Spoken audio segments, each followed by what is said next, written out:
So just to reiterate, pH always below 7.35 is acidotic. Above 7.45 is alkalotic.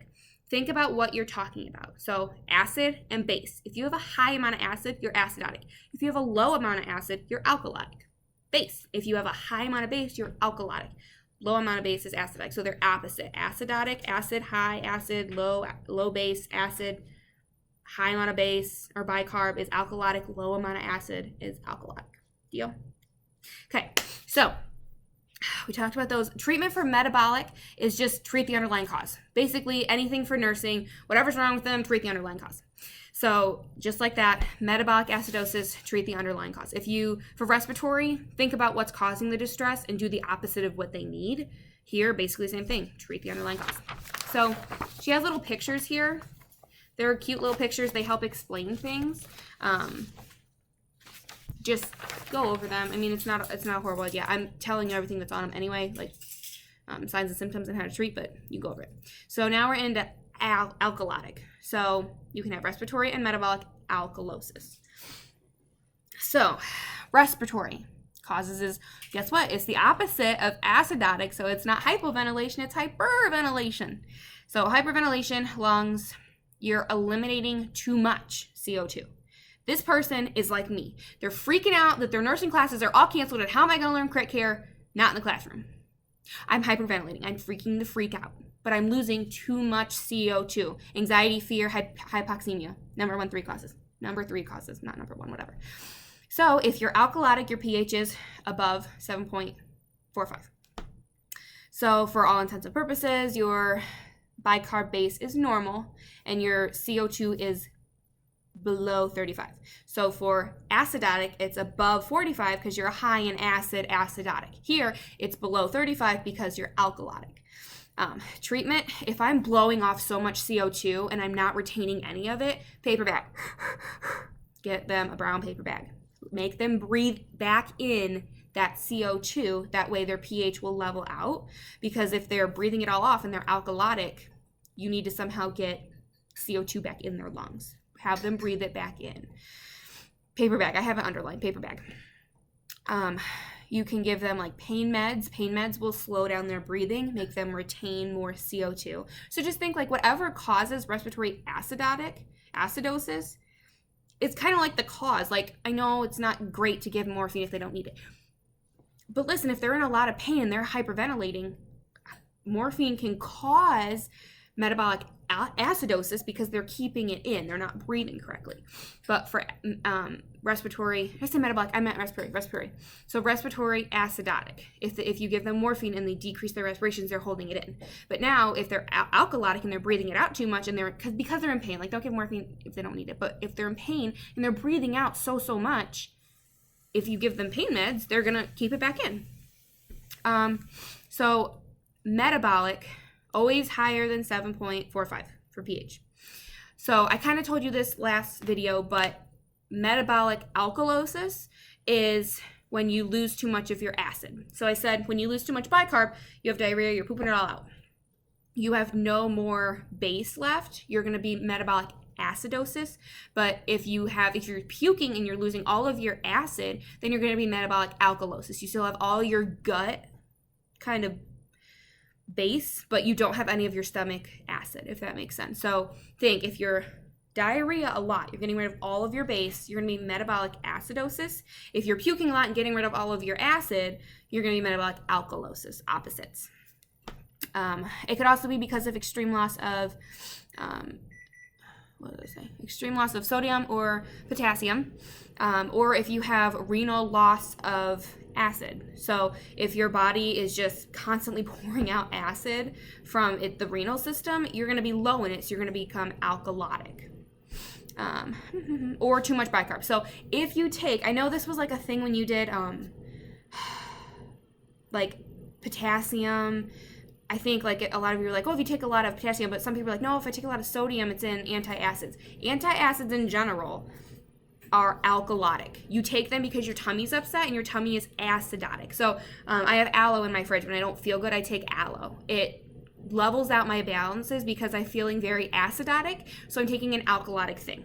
So if you take too much antacids or something that's very basic to try and help your stomach feel better, you're going to become alkalotic. You're taking a lot of alkalotic base substances, you're going to become alkalotic. So pH is above 7.45. For all intents and purposes, CO2 respiratory is normal because it's not compensating yet. And then your bicarb, HCO3, I said that right, is above 26. So if you have metabolic alkalosis, if you're alkalotic, your base is going to be high. And if you have respiratory alkalosis, your base is normal, but your pH is still above 7.45, but because you're alkalotic, your acid is low. That always confused me. Acid, I kind of did the thumbs thing. Look at that. So acid, high if it's acidotic, low if it's alkalotic. So respiratory alkalosis, it's low. Your acid is low. Metabolic alkalosis, your CO2 is normal, but you're high in base. Okay, so why does this happen? Vomiting. I told you, getting rid of all your acid, you're going to have a lot of base still left in your gut, and you're going to become alkalotic. NG suctioning. She likes this question. Listen up. NG suctioning. If you stick an NG down me and you're sucking out all of my secretions, it's kind of like puking. You're getting rid of your acid. So you're going to become metabolic alkalosis. Diuretics. So if your kidneys are constantly getting rid of hydrogen atoms, which is your acid, then you're going to become alkalotic. Tums, like I said, too much bicarb. She likes the NG thing. So if you're constantly sucking, that's why you always have to do like intermediate, not constant suctioning. Because if you're constantly suctioning their stomach, you're constantly getting rid of all of their acid. And then, of course, they're going to become metabolic alkalosis. So it's always like never constant, always like the intermediate suctioning. Again, she's got cute little pictures. Never bad idea to look at them. So for the rest of your packet, she gives you different like work in groups. I think you guys do this in class for acidosis and alkalosis. I have things that I had written down in lab when we had done them. I'll show you a better picture of them because I know some of you like to take pictures of it, which is fine. But the things you had to work in class for were all kind of similar of what I just said. So arterial blood gases, so ABGs. So this is what it's called when you compare all of your pH, bicarb, acid, like when you compare all of those, it's called an ABG. So it measures, she might give you, so some of the examples that she gave us were, she'll give you pH, oxygen, bicarb, and carbon dioxide acid. She'll give you those for oxygen, doesn't matter. Yes, it matters. Okay, if your patient's standing 80, something is wrong, fix them. But for ABGs and how you work Rome and how to analyze what the metabolic, respiratory, acidosis, alkalosis, look at your pH, your acid, and your bicarb. Those are the three you're going to compare.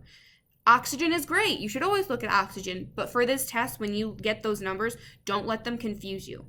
pH is 7.35 to 7.45, acid is 35 to 45, and bicarb is 22 to 26. Those are the three numbers you're comparing. Those are the three you should memorize. Those are the three you should write on your test. Even if you think you know it, you're going to freak out. Write it on the piece of paper. Those three numbers. Okay. It's taken from the artery because it's called an arterial blood gas. Wow. Okay. So pH, acidosis, alkalosis we talked about. She said look at box 9.2. I just have it circled, so look at it. But I think we're going into Rome here. Okay, yeah. So on the bottom of her note, she has a really long thing on her notes for Rome. I wrote it down on this as well, but Rome, R-O-M-E. I think it's reversed for you. I think it's R-O-M-E. Sorry. Rome. So respiratory opposite, metabolic equal. So when you look at your lab values, write them down. Don't be like, oh, I'm smart, I can just look at the computer and guess. Write down, pH was 7.30. Your patient's dead, but it's fine, write it down. their acid was this number and their base was this number. Write it down and then write arrows next to them. So if your pH is high or low, write that arrow. It's high, above 7.45, alkalotic. It's low, below 7.35, it's acidotic. Write the arrow. If it has anything to do with respiratory, it's going to be your acid number. So if your acid is high, you know you're in respiratory acidosis. You can logically think through that. This Rome thing is kind of like I don't want to say like, I'm not going to be mean. It's fine. Just use your common sense. If you know that it's respiratory acidosis, just make sure with the Rome that it's right.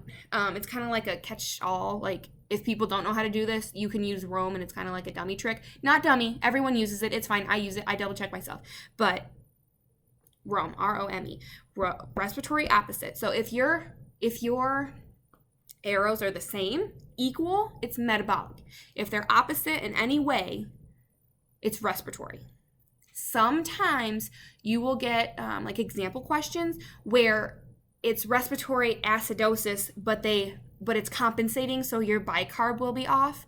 That kind of messed with me because, of course, your arrows are always going to be opposite that way if it's compensation. But for this purpose, your test, she won't put any compensating lab values. If it's respiratory acidosis, she'll put your respiratory is acid. Your acid will be off, your bicarb will be normal, and your pH will be off. So if I have examples written down somewhere, but if you have, how's that it? If you have respiratory acidosis, your pH is below 7.35. That's one arrow down. Respiratory acidosis. So you have too much acid, so of course your acid number 35 to 45 is going to be above 45. It's 47. So if you have those two, it's respiratory because your acid's wrong. And you're decreased in your BP, those are opposite. RO, respiratory opposite. It's up to you to decide whether you think that pH is high or low, and that's what you label. So you know it's respiratory because your arrows are opposite. But because your pH area is below 7.35, you know it's acidosis. If you had metabolic alkalosis, then your pH would be above. And I'm running out of time. Sorry, I'm 12 minutes. I hope it ends. Your pH is above 7.45 if you're in alkalotic state, and your metabolic is your base. So you're going to have a high base. So it's going to be 27. Those are same. So metabolic equal. ROME. Respiratory opposite. Metabolic equal. Okay, I'll give you examples and papers that I wrote next video.